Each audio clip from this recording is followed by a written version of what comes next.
future. Okay, so hello and welcome, Jacquie Forde. It's lovely to have you here tonight. Thank you very much for making the time to do this call. It's part of the series of fortnightly calls that I'm doing, fortnightly webinars for what the group currently known as Three Principles Supermind. Is it changing? It's changing. That's down to Brett, but that's another story.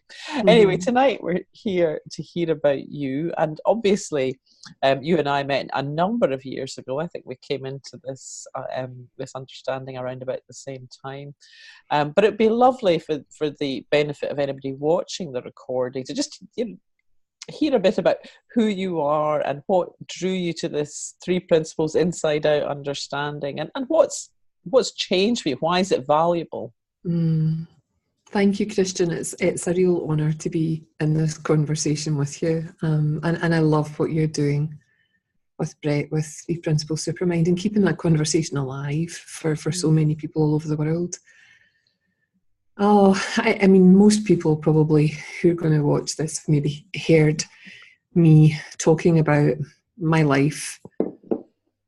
I am a mum, a wife, a mother. I used to be an employee, a corporate employee. I have a medical background. And when I was nursing, I was always quite happy in the job that I was doing. I was being of service, and I was able to be my true self. And I never really had any bothers with my mental health. I was quite happy living my life and doing what I felt I was meant to do.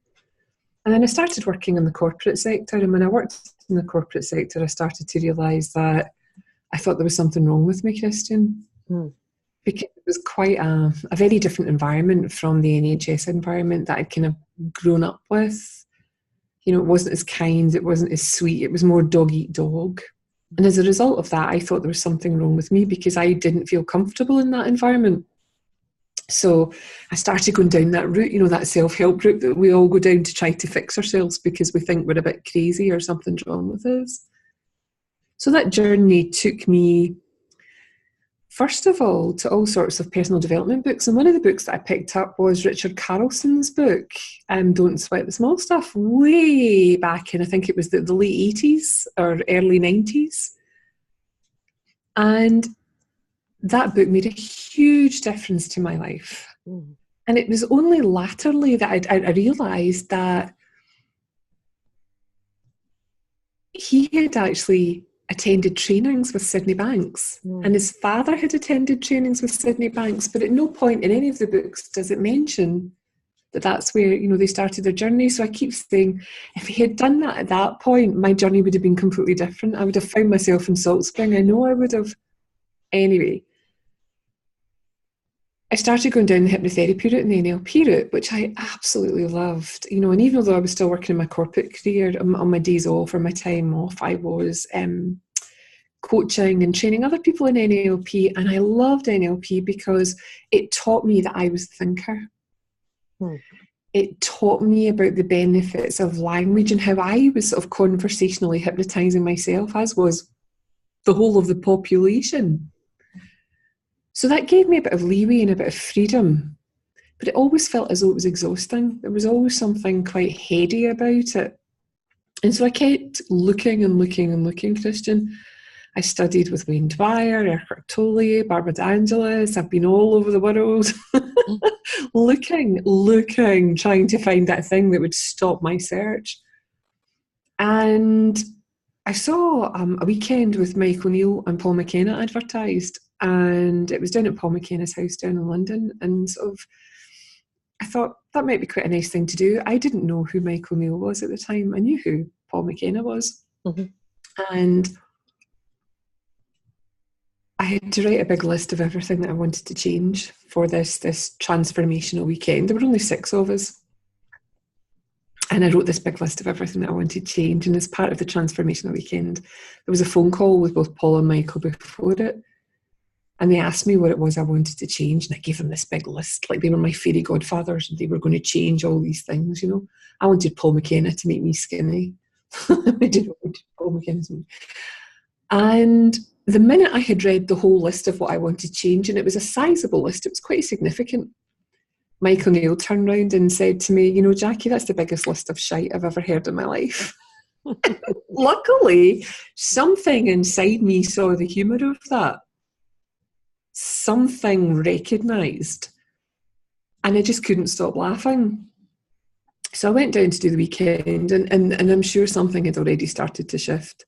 Went down to do the weekend, and on the first day, I think they were talking about creativity.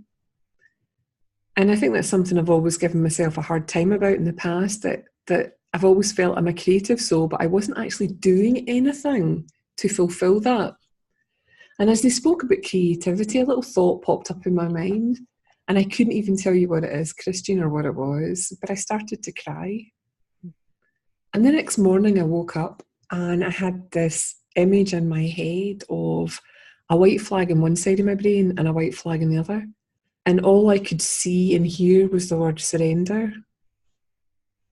So I went in that morning to the retreat, and I said to Michael, I said, you know, what does that mean? I don't know what that means. And he turned round to me and he just said, I love how literally things can show up. And I just thought, you're a dick. I wanted somebody to explain to me exactly what this was about. So I started to get curious. And I started to look into who McNeill was, because I didn't know who he was. And that led me to Sid Banks. And the minute that I heard Sydney Banks speaking, Christian, I knew that I'd found something. Something true. Something so solid that I didn't want to look anywhere else. And I often say to people that this understanding took me from searching, which I'd done for the vast majority of my adult life. It took me from searching to knowing. So now, from that space of knowing, I don't go in courses from a space of fear or lack of or feeling that I don't know enough. I go on them because I feel expansive and I'm curious and I want to stay in this conversation, and because I'm guided to go and do these things. So I decided to do some professional training, and I did that with the One Thought Institute down in London in the year-long programme. And that was wonderful because I got to work with all sorts of people like Aaron Turner and Mara Olsen now and Elsie and Chip and all these people who were part of the programme. And I'm glad I did that because it was a real immersive year. Mm-hmm. It was good fun. So how have I changed? Oh my God, it's like night and day. My husband says it's the cheapest form of therapy we've ever paid for. I'm just more relaxed in myself. I've always been pretty lighthearted, but often that lightheartedness came from nervousness rather than just a beautiful space of knowing that I'm okay. My relationships with, my husband have always been good, but they're even better now. They're gentler. The relationship is held very lightly. There's room for us both to grow and to learn and to be who we are, even in our strangest moments. Relationships with my 3 girls are just off the chart. When I look at how my relationship was with my mother, my relationship with my girls is just, you notice they're my girls. Our debt, my girls. It's really cool, and I love where I am in my life just now, Christian. I just feel so settled. And if someone else, perhaps from your corporate life or your past, were to say to you, what is this thing? What's it about? Why? What would I get out of it? Someone's coming to it new. What would you say to them? I'd tell them that fundamentally, this is the manual that we never got when we were born. This is the understanding that is the foundation of our human existence. This is the the foundation that teaches us how we experience our life from the inside out, which means that we know that our circumstances are never, ever, ever causing us to feel anything. It can only ever come from how we're thinking about life. This understanding brings a peace of mind second to none. That this understanding of where human experience is coming from through these marvellous gifts that people call mind, thought and consciousness. It's just a title, but essentially it explains the human experience. And it's easy and it's simple to understand. It's not complicated.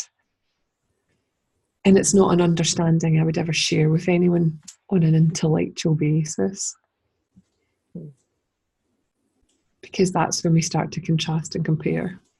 Is it like Buddhism? Is it like mindfulness? Yeah.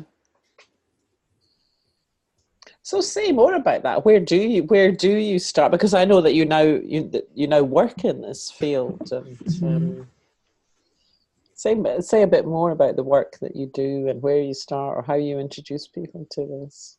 Yeah, well, you know, Christian, that I work with so many human beings who are different things in their lives, whether it's children who have some kind of emotional trauma and they're suffering from anxiety or depression, or they're self-harming, or they have eating disorders, all the way through to adults with these same problems, as well as politicians who may be, doing what they do, and corporate organisations as well as sort of people who are trying to learn about this understanding, and coaches and individuals. I work with them too.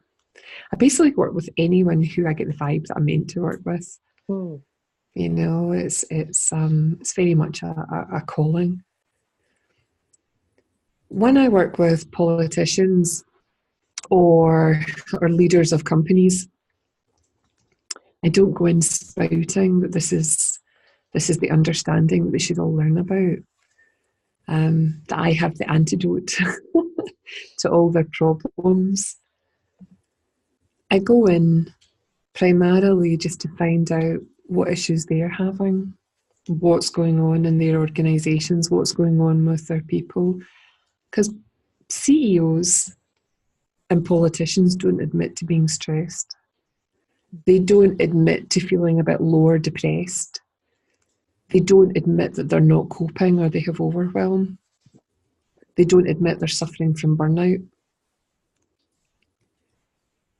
But what they do like is to think that they can leverage their own human experience to have a better experience of life. So, for example, to have more clarity, more understanding, to get more done in less time, to not procrastinate.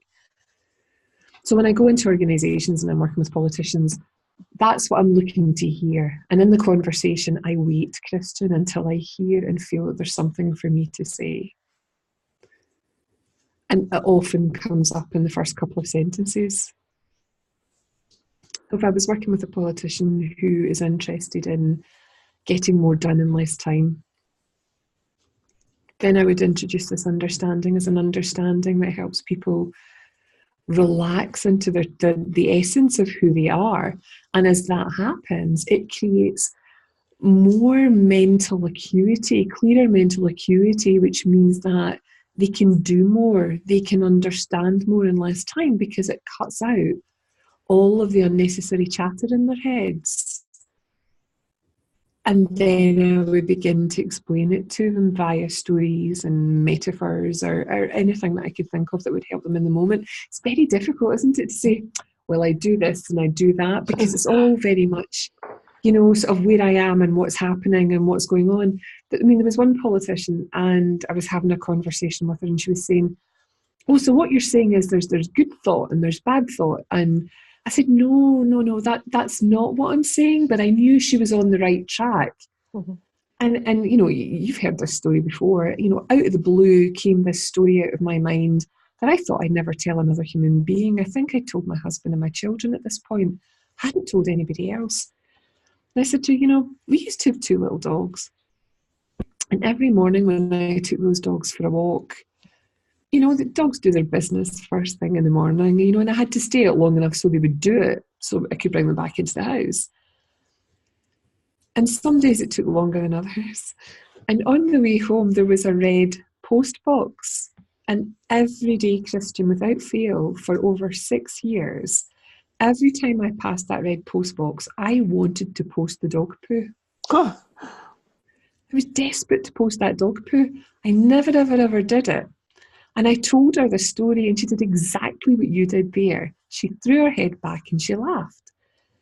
And she says, oh my goodness, that's like me when the opposition come into the room and I want to stick my foot out so that I can knock them over in the chamber or trip them up. I said, that's it exactly. The difference is you and I know that that's just a fleeting thought. It's transient. It comes and it goes. We do not take that as something that we have to do.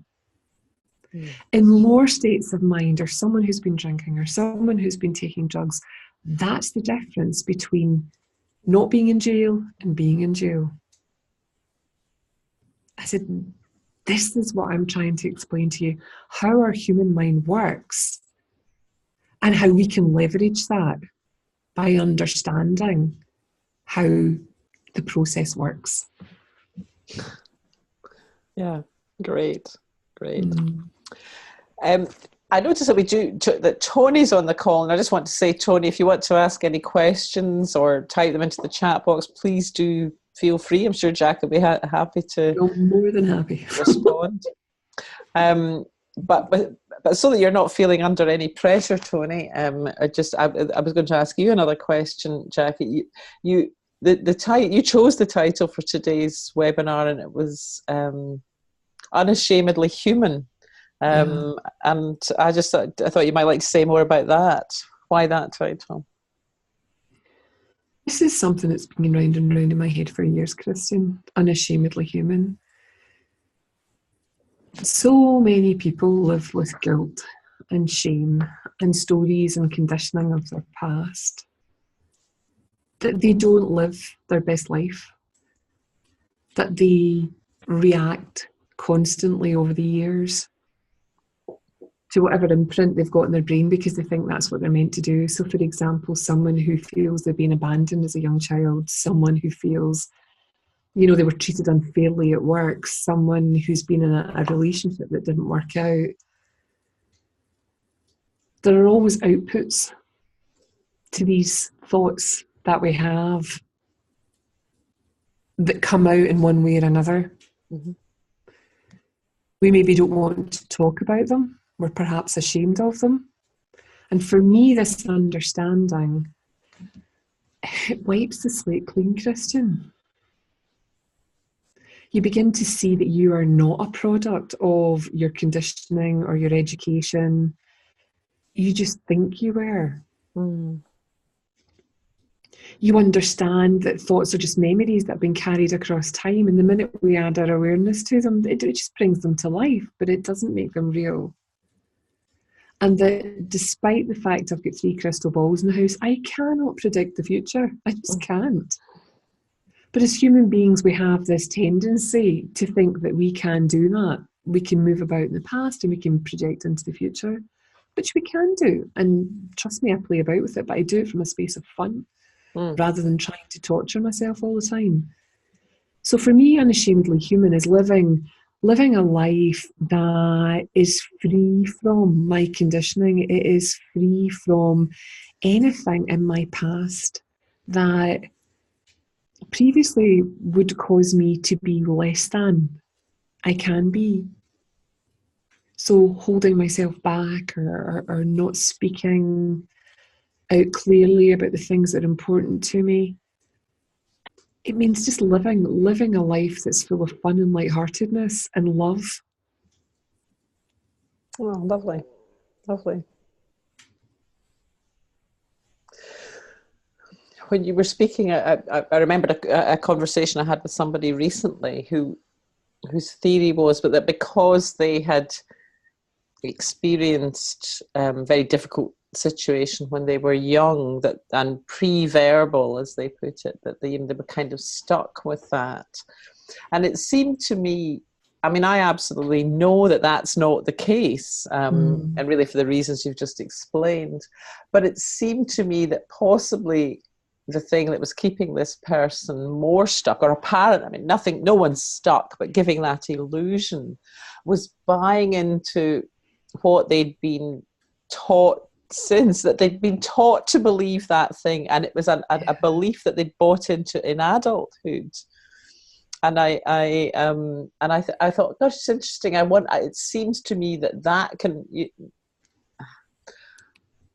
almost the buying into the belief that those painful memories or our past has to limit us is more limiting in itself than the actual the memories. The thought itself. Yeah, if you know what I mean. Yeah. But that's it, isn't it? That's the identification of our story of self, isn't it? Oh yeah. Absolutely. I see Tony's wanted to ask a question. Of course, Tony, do you want to type, or are you going to just unmute yourself?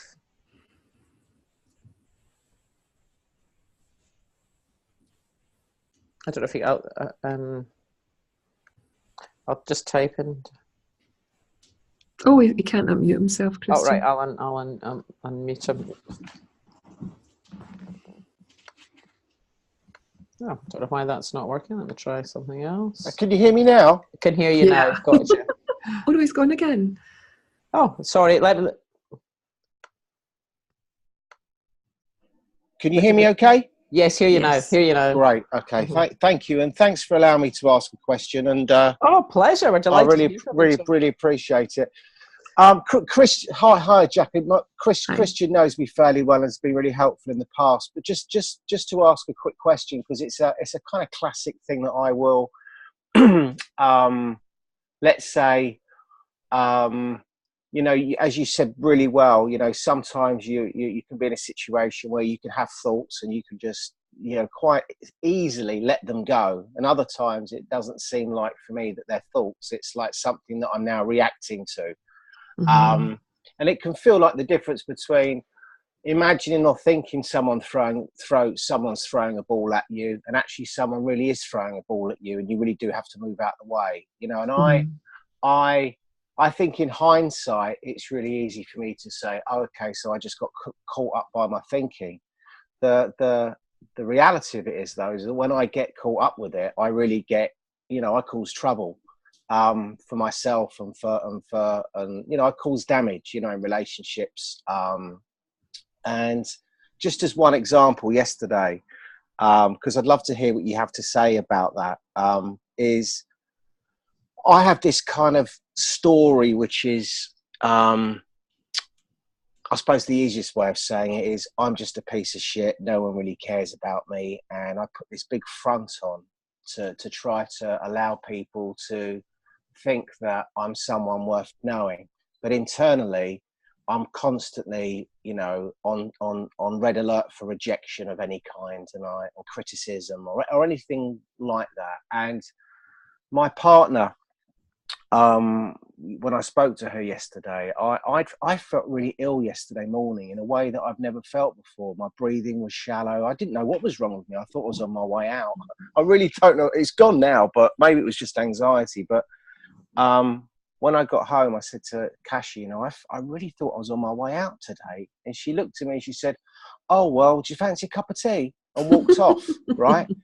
And within literally 30 seconds, I was out the door and in the pub drinking. And I've kind of sworn off alcohol. And, you know, literally on the way to the pub, turned into Jack Nicholson from The Shining. So for me to be in such a position to be able to think in that moment, that's just thought, would seem like, I don't know. I find it really frustrating because I can understand it always in hindsight. I just don't seem to be able to grasp it in the reality of the life unfolding. You know, And also, I wouldn't know how to think at that moment, oh, this is just how I'm thinking with reference to feeling so offended and so like, oh, she doesn't give a shit about me.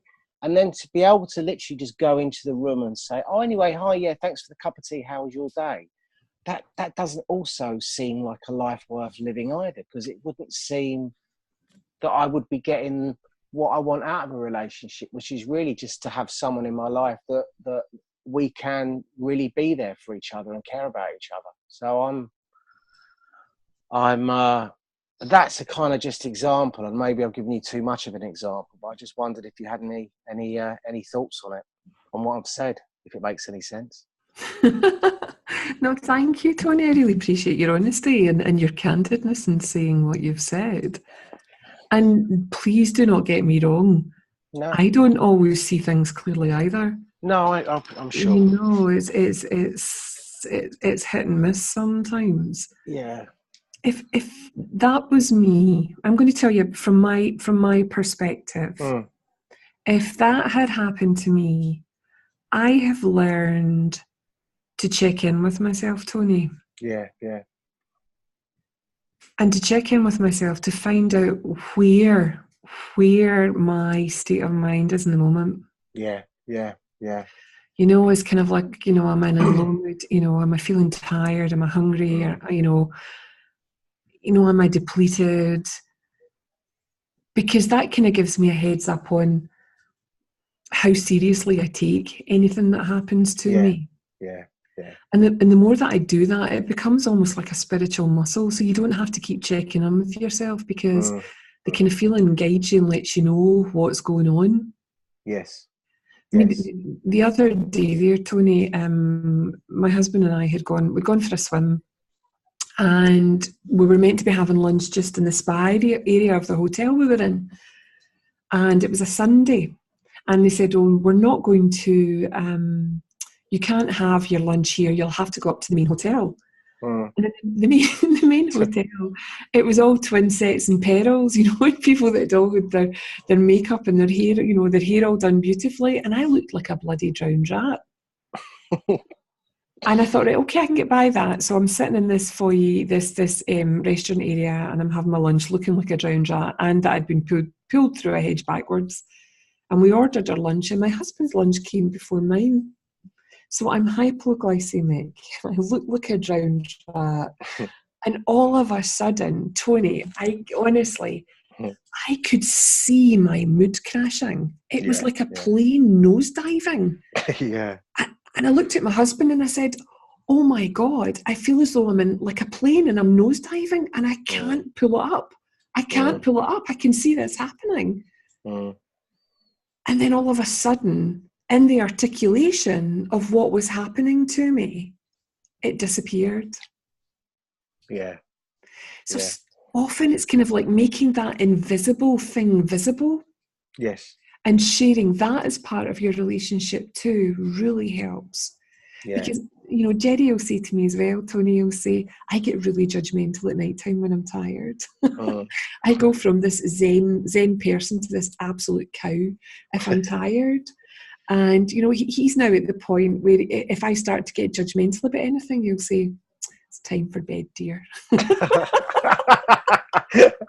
Now, years ago, if he'd done that to me, Tony, he would have murdered. He'd have gone out one of the windows.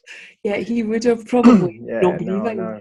Yeah, I think that's probably one of the things that I have to say has been in a way the most helpful thing that I probably learned in the principles, is this sense of being able to recognize that when I feel that, you know, that rise of self-righteous anger boiling up within me is actually it is in that moment, as you just said.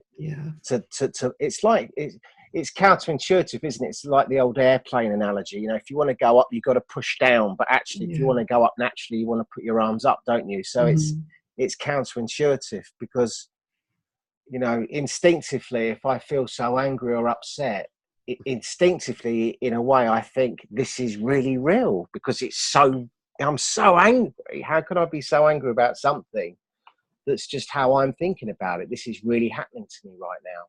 And I seem to, sadly, quite naturally, give myself a bloody hard time for what seems like sometimes, missed opportunities of as you've said, seeing myself going in a nosedive. I'll give you an example. It's kind of really weird that I've even admitted this, but I've actually, if I'm admitting to both you two, that I've seen myself going into nosedives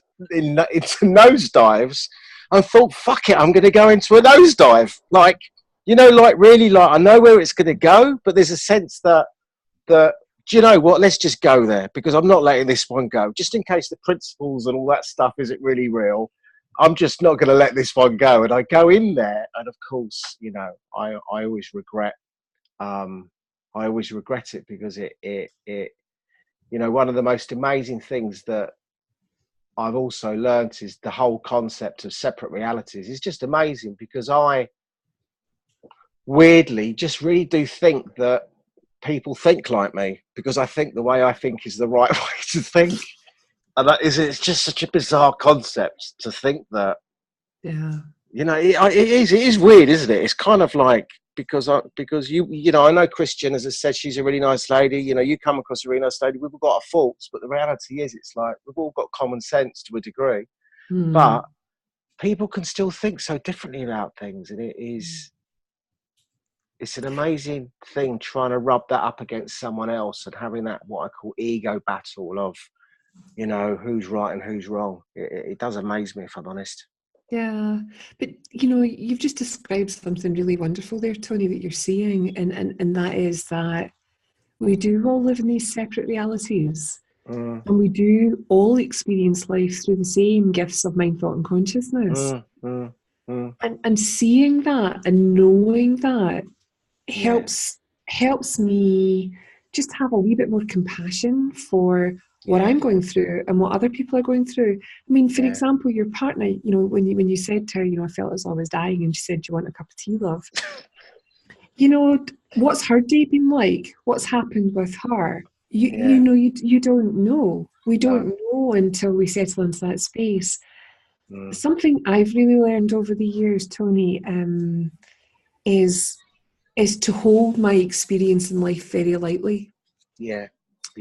Not to have expectations of how I think things should be, or how I think people should be, or what people should say, or how things should turn out, because that's really not my department to figure that out. It'll figure itself out.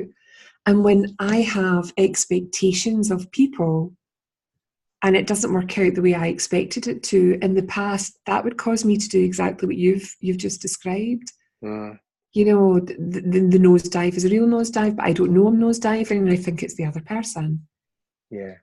When in essence, it's got everything to do with me and absolutely nothing to do with them.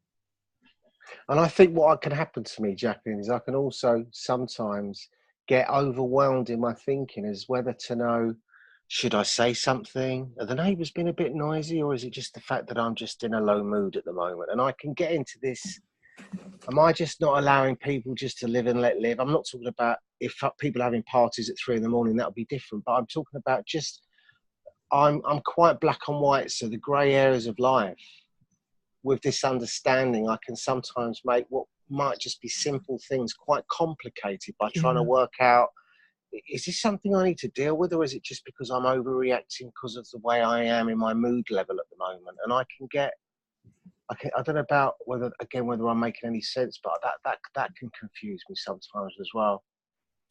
Tony, have you ever made a decision and you make that decision and it's almost like there's a full stop at the end of the sentence? Have I ever made a decision and it's like a full stop at the end of the sentence? Yeah, it's like, I'm going to go and do that. Yes, I have. Okay.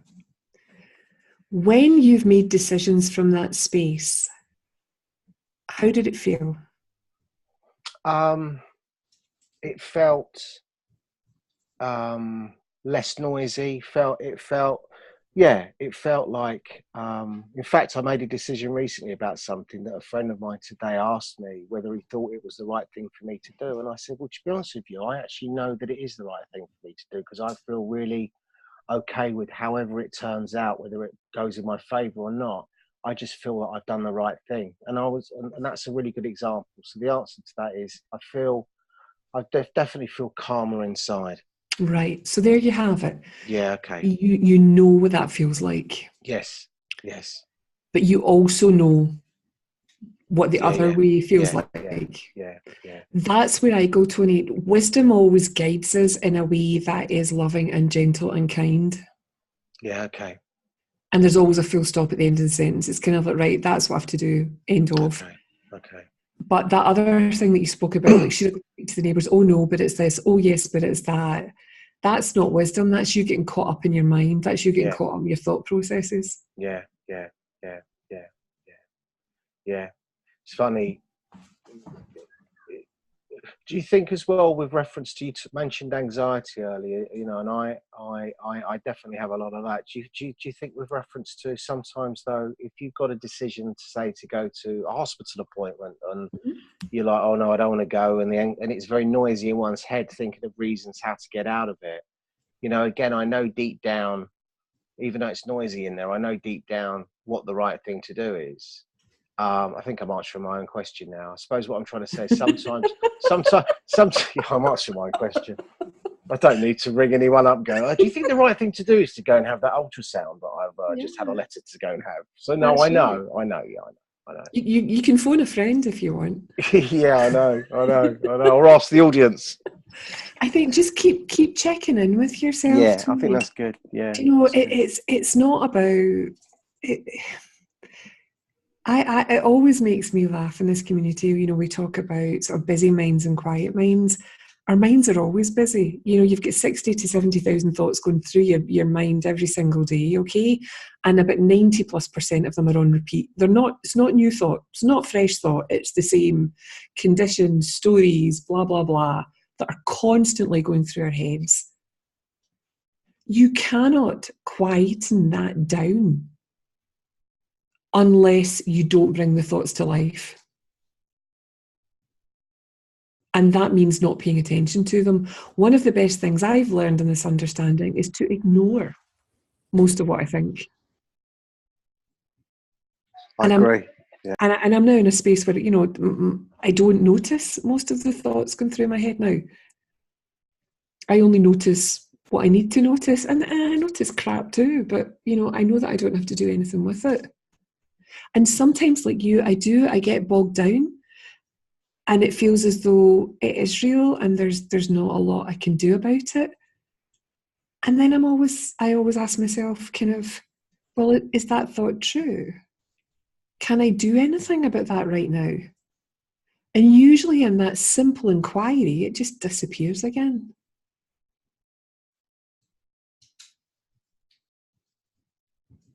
Listen, thank you. I've got to put the mute through, but I really appreciate the time you've both given me. I thank you, and I obviously want to continue listening. But thanks for your help. I appreciate it. Okay, you're welcome. And I'm going to remember the metaphor of the aeroplane and me going into a nosedive. Yeah. I see it. I'll tell you honestly, I've had a few nosedives. But it's a good analogy, and I like that. It works for me. So what I might do is just do a check-in on my phone every now and then and put an alarm coming up saying, are we entering into a nosedive? but you know, that's the lightheartedness of it, Tony. I think sometimes it feels to me that you're making this all rather serious. And it's it's not. Yeah. Understanding this understanding is the funniest, most lighthearted thing I've ever come across about how I innocently misuse and misunderstand how I work as a human being. Yeah. And that's funny. Yeah, me too. Thank you so much. Lots of love to both of you. Thank you. Love to you too, Tony. Jacquie, I was just going to say something that, you know, the conversation between you and Tony prompted. And right from the get-go, one of the things I loved about this understanding was the idea that all human beings go up and down, in and out, however you want to describe it. And that's not going to change. You know, I really, there was something so accepting and permissive about that, because I've been struggling to try and be better like you for decades. and what occurred to me when I was listening to you there is that is still true, but somewhere along the line, somewhere in the last 8 years, I had quite a big sort of upstream realization or insight, if you like, or maybe it was a series of smaller ones, but at some point the penny dropped that it really is always thought. Mm-hmm. And what I mean by that is so I got it theoretically, or I got it in some places before it feels to me like there was a sort of tipping point around that. Yeah. Other people disagree with that, but that's how it seems to me. And what that's meant for me is, I'm thinking of an example. The other day, I had turned up to do something, and I was giving my time to something, and they'd really, without going into the details, I mean, they pretty much ballsed it up, and it wasn't for the first time, and I did not take that, in my. I mean, I didn't start smashing the place up or anything, but I did. I was pissed off. I was really pissed off. And but what I mean about this upstream thing, and I knew I was pissed off, and I phoned a friend, literally, and that was kind of what I felt I needed to do in the meeting, in the moment. But I didn't. But I still knew I was kind of both, doing a data dump, playing for time, but I also knew that it was coming from me. Mm-hmm. And then I came back to a place of neutrality sometime later on. And from that place, I saw with just common sense, actually, that this arrangement is not working. But it wasn't coming from a sort of F you and, that place. And even if it would, what's lovely about this is we can press the reset button at any time. But that's the thing I'm grateful for, that... I even just a little thing I was saying to someone today, the weather here is grim, and he said, well, it sounds like a lot of thought in that sentence. Of course there is, but I'm not the thought police or the conversation police. I know that I don't have to be unhappy because it's a grey day, and I just live my life without thinking about that, except when it's it's relevant to do so. Yeah. So I really loved what you did there, Christian, and was pointing to upstream. Mm-hmm. And I was having a conversation with someone the other day there, and we spoke about, we often say meet people where they are, and meet ourselves where we are. And, my whole take on that is meet people knowing how they're creating their experience, not where they are, but who they are at their essence. Because that's who we all are. We are all, every moment, creating, looking upstream at how we create our experience of life through mind, thought, and consciousness. How thought comes into mind, we're adding our awareness to it, we're bringing it to life, either consciously or unconsciously. Same thought, different times of the day, different response, depending on where we are in our, it's this ups and downs that you're talking about of our mood. And knowing that just allows this leniency for myself and for other people, that it's okay. Just because you've responded like that to me or reacted like that to me right now doesn't mean to say that I have to react back at you. I can respond with love and kindness.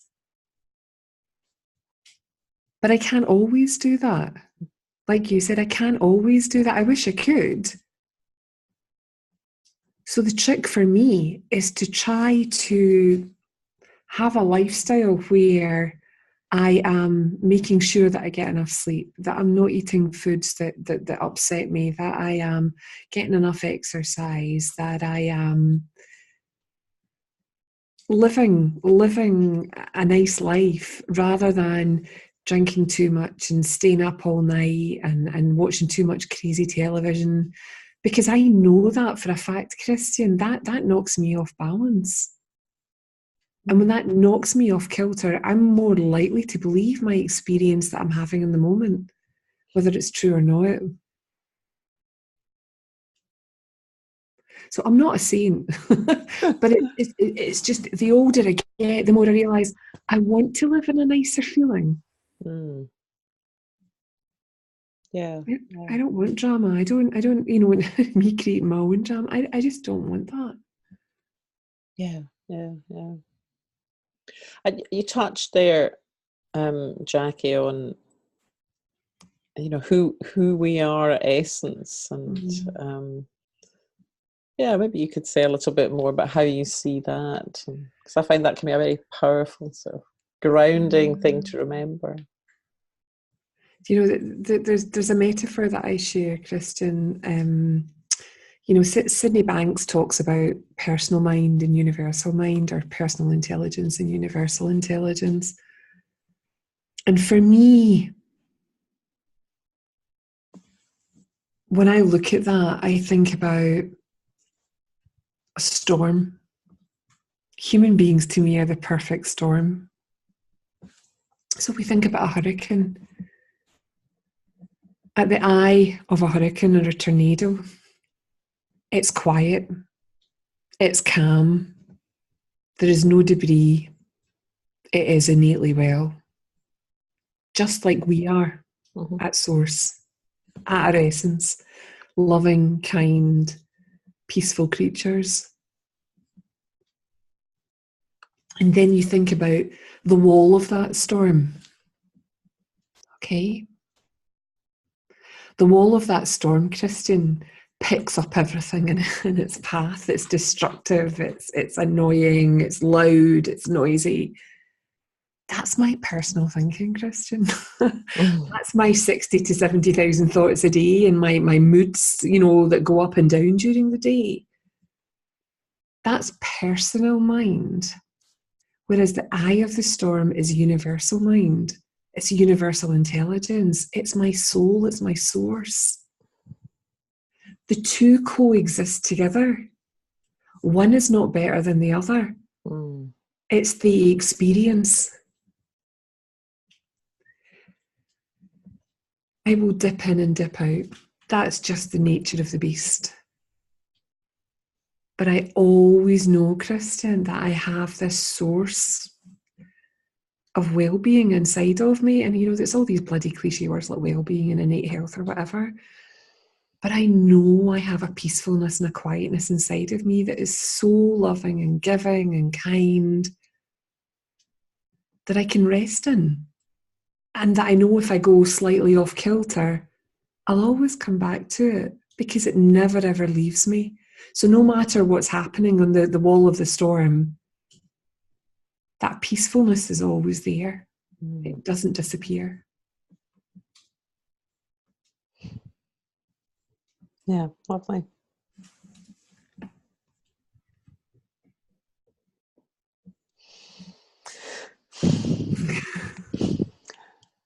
Very nice, very nice. Thank you. Yeah, we are coming towards the end of our time, so I'm just wondering if there's anything that we haven't spoken about that you would like to describe or talk about before we finish. No, I just think that's just a really lovely place to finish, Christine. I do. People can find me. It's not like I'm shy. Yeah. Well, I'll put your website, your web address on the notes on this be posted on YouTube. So I'll put it up there so that people can, if they haven't come across you before. And thank you very much for making the time. I really, really appreciate it. It was a lovely, lovely call, Jacquie. Yeah. And thank you very much. Just to say thank you. Yes. Thanks, Tony, for joining us and contributing so wholeheartedly. And I agree. So I'll just say good night and stop the recording now. Okay.